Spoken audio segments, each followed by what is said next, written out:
પ્રક્રિયાઓ અને તેના સમીકરણો. આ પાઠના આપણે પહેલા પાઠમાં રાસાયણિક પ્રક્રિયા કોને કહેવાય, રાસાયણિક પ્રક્રિયા કેવી રીતે થાય છે અને રાસાયણિક પ્રક્રિયા થાય છે ત્યારે તેની સાથે સાથે કેવા કેવા પ્રકારના ફેરફારો જોવા મળે છે, આ દરેક વસ્તુની ચર્ચા આપણે પહેલા પાઠમાં કરી લીધી છે. રાસાયણિક પ્રક્રિયા જ્યારે થાય ત્યારે અવસ્થામાં, રંગમાં ફેરફાર થાય, તાપમાનમાં ફેરફાર થાય અને સાથે સાથે કોઈક નવો પદાર્થ અથવા તો વાયુ ઉત્પન્ન થાય છે. એને રાસાયણિક પ્રક્રિયા થઈ કહેવાય. પછી આપણે કેટલીક રાસાયણિક પ્રક્રિયાઓ પણ જોયેલી, જેમાં મેગ્નેશિયમની પટ્ટીનું દહન જોયેલું ઓક્સિજનની હાજરીમાં અને મેગ્નેશિયમ ઓક્સાઇડ બને છે. તો એ વસ્તુ પ્રક્રિયા જ્યારે થાય ત્યારે આપણે લખીએ અને બોલીએ એ બહુ લાંબુ થઈ જાય. કઈ રીતે એ પણ ચર્ચા આપણે કરેલી કે મેગ્નેશિયમનું ઓક્સિજનની હાજરીમાં દહન કરાવતા મેગ્નેશિયમ ઓક્સાઇડ બને છે. આ આપણે લખવું હોય તો ઘણું બધું લાંબુ થઈ જાય કે નહીં. એને આપણે શોર્ટમાં લખતા શીખેલા કે મેગ્નેશિયમ વત્તા ઓક્સિજન અને બને છે મેગ્નેશિયમ ઓક્સાઇડ. આને કહેતા આપણે સમીકરણ. આજે વસ્તુ આપણે લખેલી જે છે એને સમીકરણની રીતે પ્રક્રિયા લખી કહેવાય. હવે કોઈ પણ સમીકરણ જ્યારે આપણે લખીશું તો સમીકરણમાં ત્રણ વસ્તુ આપણે જોવાની છે: સમીકરણની ડાબી બાજુ, સમીકરણની જમણી બાજુ અને આ જે એરો છે, કર્સર જે છે એ. પહેલા તો જોઈએ સમીકરણની ડાબી બાજુ એટલે કે લેફ્ટ હેન્ડ સાઈડ, LHS જેને કહેવાય. ડાબી બાજુ જે સમીકરણની હોય એને પ્રક્રિયકો તરીકે ઓળખવામાં આવે છે. સમીકરણની ડાબી બાજુ રહેલા જે તત્વો અથવા સંયોજન હોય એને શું કહેવાય? પ્રક્રિયકો. એટલે કે જે પ્રક્રિયા કરે છે, જેના વડે પ્રક્રિયા થાય છે એને કહેવાય પ્રક્રિયકો. જ્યારે સમીકરણની તમે જમણી બાજુ જુઓ એને કહેવાય રાઈટ હેન્ડ સાઈડ, એટલે કે જમણા હાથની બાજુ, રાઈટ હેન્ડ સાઈડ. તો જમણી બાજુ જે રહેલા જે છે એને નિપજો કહેવામાં આવે છે. શું કહેવાય? નિપજ એટલે શું? કે જે વસ્તુ નવી બને છે એને નિપજ કહેવાય. પ્રક્રિયા થઈને જે નવી વસ્તુ બને એને શું કહેવાય? નિપજ કહેવામાં આવે છે. અને વચ્ચે જે એરો છે એ શું દર્શાવે છે? કે પ્રક્રિયા થાય છે અને પ્રક્રિયામાંથી શું બને છે? નિપજ બને છે. આ એરો એક પ્રક્રિયાની દિશા દર્શાવે છે. શું દર્શાવે છે? પ્રક્રિયાની દિશા. એટલે કે કઈ દિશામાં પ્રક્રિયા થઈ રહી છે. દિશા એટલે કે અહીંયાથી કઈ વસ્તુમાંથી કઈ વસ્તુ બની રહી છે એ દર્શાવવું હોય તો તમારે એરો કરવો પડે. અને એરામાં જે કર્સર જે છે, તીર છે, એ યોગ્ય બાજુએ રાખવું પડે. સાદા સમીકરણમાં હંમેશા તીર નિપજની બાજુ હોય.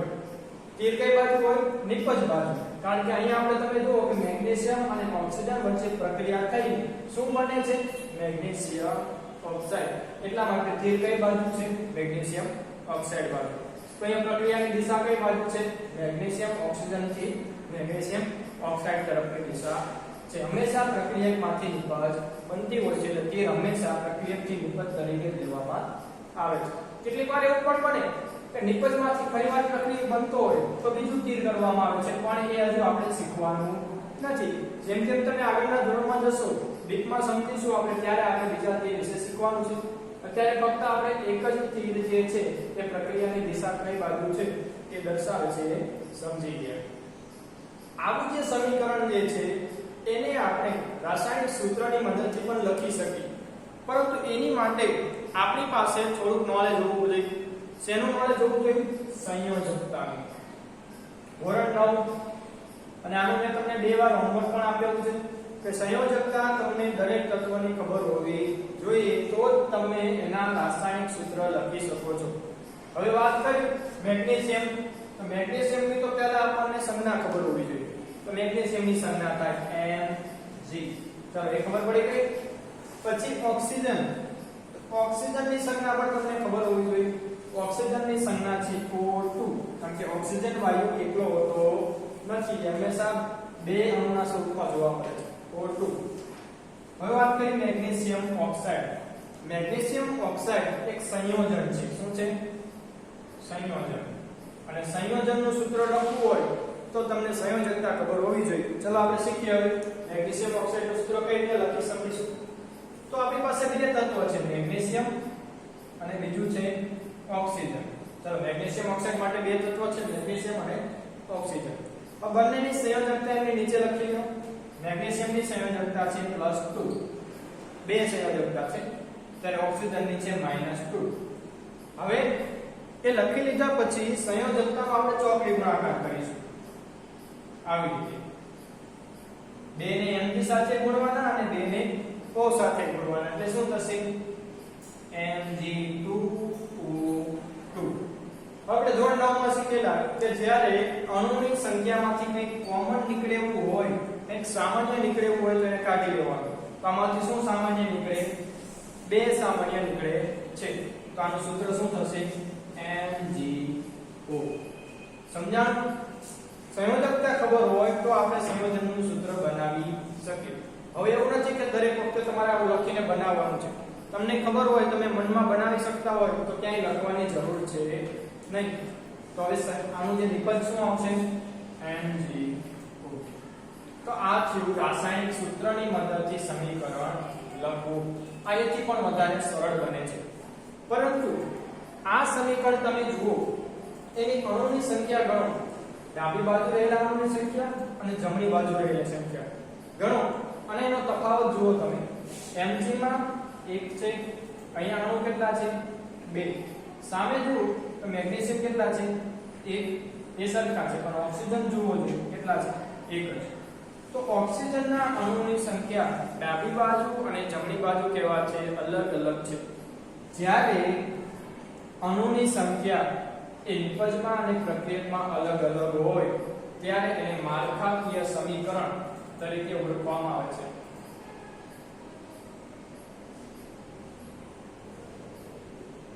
માળખાકીય સમીકરણ અથવા એનું બીજું નામ છે અસંતુલિત સમીકરણ. અસંતુલિત શા માટે? કારણ કે બંને બાજુ સમતોલન નથી. બંને બાજુ અણુની સંખ્યા છે સમતોલનમાં છે નહીં, એટલા માટે આને કહેવાય અસંતુલિત સમીકરણ. હંમેશા કોઈ પણ સમીકરણ તમે લખો એ સમતોલિત હોવું જોઈએ. બંને બાજુ અણુની સંખ્યા સમાન હોવી જોઈએ. શા માટે? કારણ કે દળ સંચયનો નિયમ આપણે ધોરણ 9 માં શીખી ગયા કે હંમેશા અણુની સંખ્યા કોઈ પણ પ્રક્રિયા થાય ત્યારે એમાં અણુની સંખ્યા અને એનું દળ હંમેશા સમાન રહે છે, બદલાતું નથી. એને દળ સંચયનો નિયમ કહેતા. તો દળ સંચયના નિયમ પ્રમાણે આવા જે સમીકરણો જે છે એનું સંતુલિત કરતા આપણે શીખવાનું છે કે સમીકરણને સંતુલિત કેવી રીતે કરી શકાય. તો આજે આપણે શીખીશું સમીકરણનું સમતોલન અને અલગ અલગ સ્ટેપ વાઇઝ કેવી રીતે સમતોલન કરી શકાય એ બધા સ્ટેપ વાઇઝ આપણે એને સંતુલિત કરતા શીખીશું.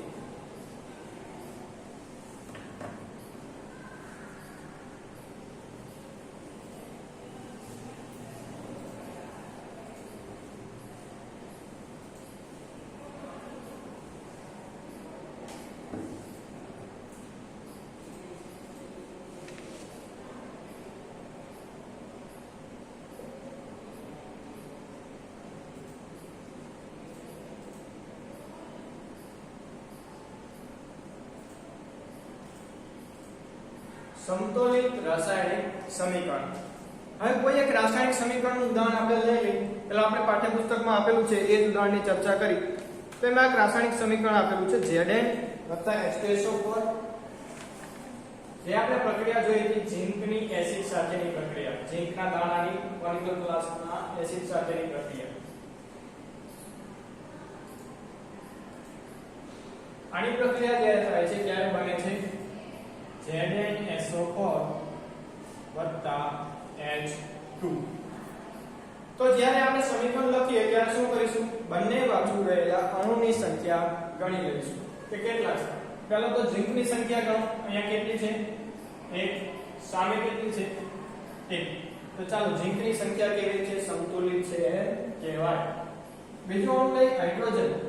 હાઇડ્રોજનની સંખ્યા ગણો. અહીંયા છે 2 અને નિપજમાં કેટલી છે? ત્યાં પણ 2 છે.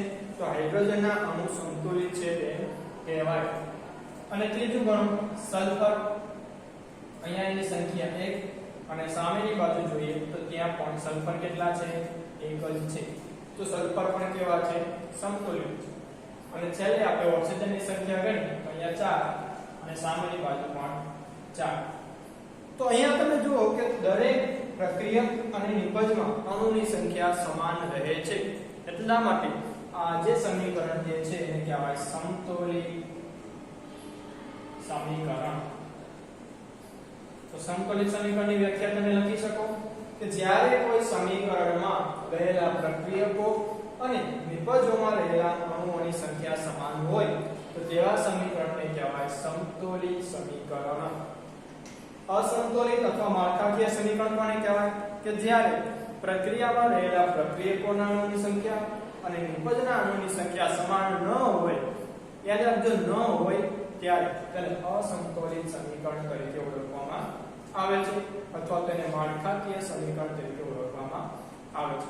તો હવે આપણે એક એવું માળખાકીય સમીકરણનું ઉદાહરણ લઈશું અને એને સંતુલિત કરતા શીખીશું કે જ્યારે સમાન ન હોય ત્યારે એને સમાન કેવી રીતે બનાવવા, એનું સંતુલન કેવી રીતે કરવું. તમે ત્રાજવા જોયા હશે. પહેલા આવા નંબર વાળા કાંટા ન હતા, પહેલા શું આવતા? ત્રાજવા આવતા.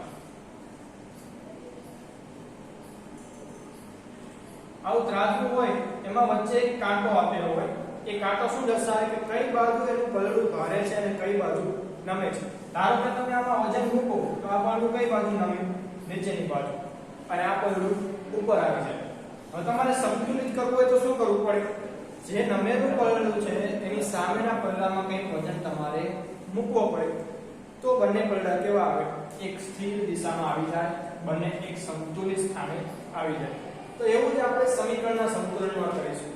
એમ માની લો કે આ ત્રાજવાનું એક પલડું છે અને આ બીજું પલડું છે. આપણે બંનેને કેવા કરવાના છે? સમાન વજનના કરવાના છે, સમાન સંખ્યાના કરવાના છે. તો ધારો કે આમાં સંખ્યા વધારે હોય તો તમારે આમાં એડ કરવાનું થશે. પ્રક્રિયકમાં સંખ્યા વધારે હોય તો તમારે નિપજમાં કંઈક એડ કરવાનું થશે. એવી રીતે આપણે સમીકરણને સંતુલિત કરી શકીશું. તો જોઈએ આપણે સમીકરણને કેવી રીતે સંતુલિત કરી શકાય એને એક ઉદાહરણ દ્વારા સમજીએ.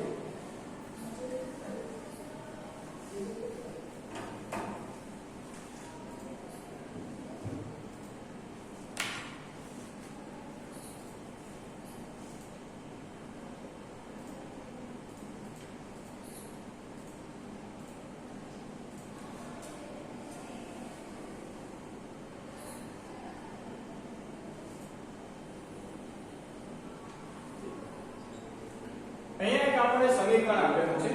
તો સૌપ્રથમ જ્યારે આપણે સમીકરણ કોઈ લખેલું આપે કે આપણે લખવાનું હોય ત્યારે આપણે બંને બાજુએ સંખ્યા જોઈ લેવાની કે કયા કયા તત્વો અંદર રહેલા છે, એ તત્વોની સંખ્યા કેટલી છે, અને પછી આપણે આગળ સ્ટેપ બાય સ્ટેપ એનું સંતુલિત કરતા શીખવાનું છે. તો હવે જ્યારે આપણે સમીકરણ આપી દઈએ ત્યારે સોપાન 1 થી ચાલુ કરી આપણે.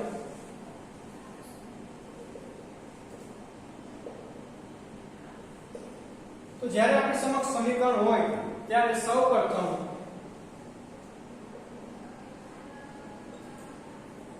સમીકરણમાં રહેલા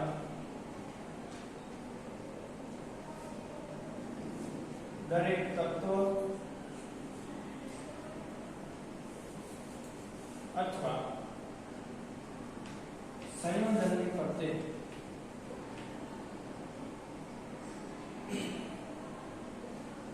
બોક્સ બનાવો.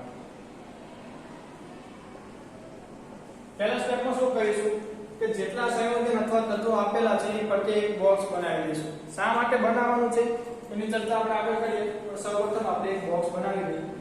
સમીકરણ લખી નાખો F3 H2O પ્રક્રિયા થતા F3O4 H2. તો અહીંયા એક Fe તત્વ છે, H2O સંયોજન છે, Fe3O4 સંયોજન છે અને H2. બોક્સ બનાવી દીધા પછી શું કરવાનું છે? તો બોક્સમાં રહેલા તત્વ અથવા સંયોજન એમની સંખ્યામાં આપણે કોઈ પણ પ્રકારનો ફેરફાર કરવાનો નથી. આને હવે આપણે કરવું જ નથી. બોક્સમાં રહેલું છે એને ભૂલી જવાનું. આમાં છે એની સંખ્યામાં ક્યારે આપણે કઈ ફેરફાર કરીશું નહીં. અહીં H2 આપેલા છે તો H2 નું આપણે H3 કે H નહીં કરીએ. Fe3O4 છે તો આમાં Fe કે O4 ની સંખ્યા બદલવાનો પ્રયત્ન આપણે નહીં કરીએ. હવે જે બોક્સમાં રહેલું છે એને આપણે અડવાનું નહીં. તો બીજા સ્ટેપમાં શું કરીશું? તો આ જે બોક્સમાં રહેલા જેટલા પણ તત્વો અને સંયોજન છે એમાં રહેલા દરેક તત્વોની સંખ્યા આપણે ગણીશું. પ્રક્રિયક બાજુ સંખ્યા કેટલી છે અને નિપજ બાજુની સંખ્યા કેટલી છે એ પણ આપણે ગણવાની છે. તો પહેલા સ્ટેપમાં શું યાદ રાખીશું કે સમતોલિત વર્ગ કરતી વખતે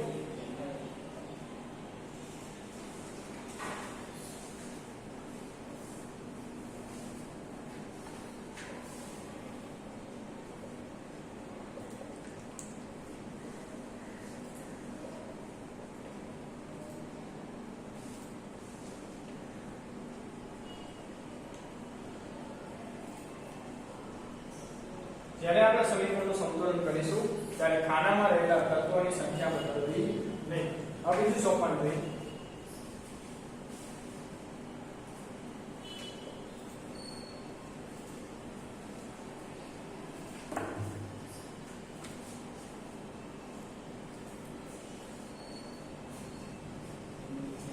સમીકરણમાં રહેલા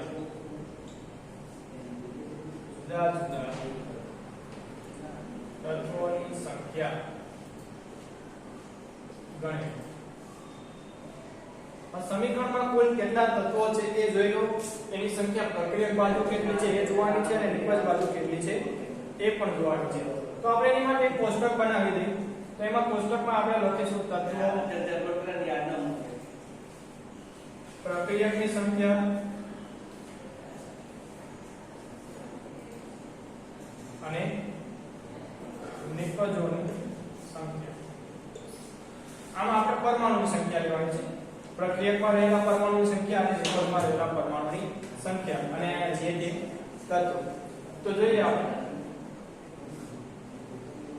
તો સૌપ્રથમ તત્વો કેટલા છે જોઈએ. તો ડાબી સાઈડથી ચાલુ કરીએ આપણે. F થી H અને O. એટલે હાઇડ્રોજન અને ઓક્સિજન. Fe H અને ત્રણ તત્વો આપણા સમીકરણમાં રહેલા છે. તો આપણે બીજા લખવાની જરૂર છે નહીં. એક જ વાર એક તત્વનું નામ આપણે લખવાનું. ત્યારબાદ પ્રક્રિયકમાં એની સંખ્યા કેટલી? તો Fe ની સંખ્યા પ્રક્રિયકમાં જોવો જોઈએ કેટલી છે? ફક્ત એક જ. તો અહીંયા લખીશું આપણે 1. નિપજોમાં કેટલી છે? 3. તો Fe ની સંખ્યા નિપજમાં છે 3. ત્યારબાદ જો હાઇડ્રોજન વિશે ફરીવાર પ્રક્રિયકમાં તો હાઇડ્રોજન કેટલા? 2. તો અહીંયા આવશે 2. નિપજમાં કેટલી હાઇડ્રોજનની સંખ્યા છે? અહીંયા પણ 2 છે તો સામે 2. ઓક્સિજનની વાત કરીએ આપણે તો પ્રક્રિયકમાં રહેલા ઓક્સિજન પરમાણુની સંખ્યા કેટલી? ફક્ત 1 જ. જ્યારે નિપજમાં છે 4. આ સ્ટેપ પર આપણને ખબર પડી જાય કે કયા કયા પરમાણુની સંખ્યા આપણે સંતુલિત કરવાની છે કે જે અસંતુલિત છે, સંતુલિત નથી. તો અહીંયા તમે જુઓ કે Fe જે છે એની સંખ્યા પ્રક્રિયકમાં 1 છે જ્યારે નિપજમાં કેટલી છે? 3. તો જ્યાં જ્યાં Fe હશે સમીકરણમાં તેને આપણે સંતુલિત કરવું પડશે. હાઇડ્રોજન સંખ્યા સમાન છે તો એની સંખ્યામાં અત્યારે આપણે કોઈ ફેરફાર કરવાનો નથી. ઓક્સિજનની સંખ્યામાં પણ પરિવર્તન છે. પ્રક્રિયકમાં 1 છે જ્યારે નિપજોમાં એની સંખ્યા 4 છે. તો આ સ્ટેપ પર જ આપણને ખબર પડે કે આપણું સમીકરણ જે છે એ અસંતુલિત છે અને એને આપણે સંતુલિત કરવાનું છે. તો ત્રીજા સ્ટેપમાં આપણે સંતુલનની શરૂઆત કરીશું. સોપાન 3.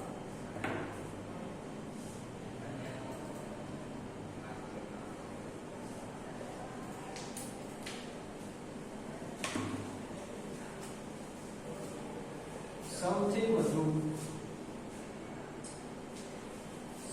પરમાણુની સંખ્યા ધરાવતા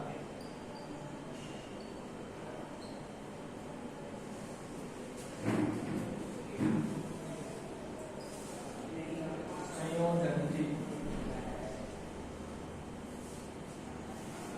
સમતોલનની શરૂઆત કરી.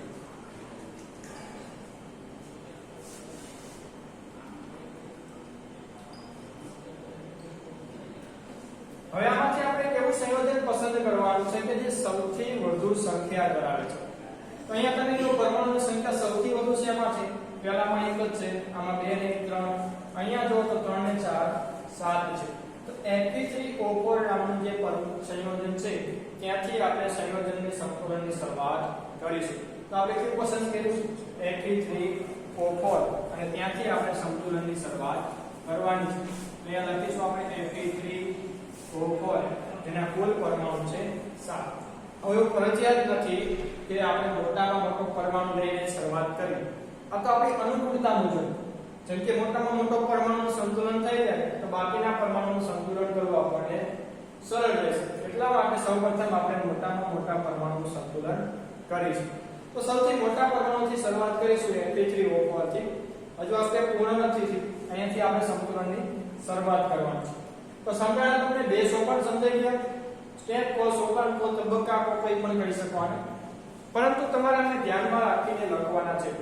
જ્યારે પ્રશ્ન પૂછાશે તમને કે આ સમીકરણનું હું સ્ટેપ વાઇઝ સંતુલન કરો અથવા સોપાન પ્રમાણે સંતુલન કરો તો તમારે સોપાન લખવાના થશે. કે સોપાન 1 માં રીતે કરવાનું, સોપાન 2 માં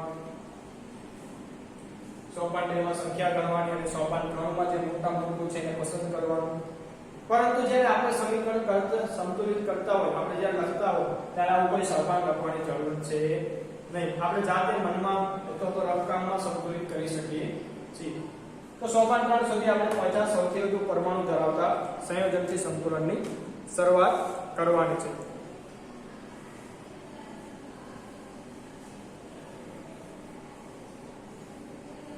અહીંયા આપણે સમીકરણને સાઈડમાં લખી લઈએ એટલે આપણે જરૂર પડશે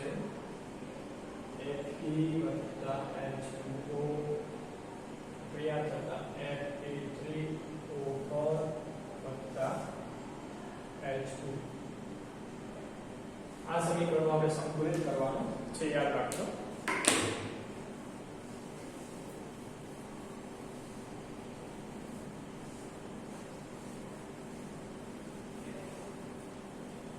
હવે સોપાન 3 માં આપણે આગળ વધી Fe3O4 ને આપણે પસંદ કરેલું છે.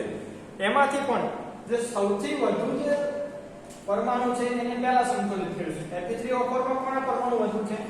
ઓક્સિજનના. તો સૌપ્રથમ આપણે ઓક્સિજનના પરમાણુને સંતુલિત કરીશું. તો એમાં એ સ્ટેપમાં આગળ વધીએ તો ઓક્સિજનના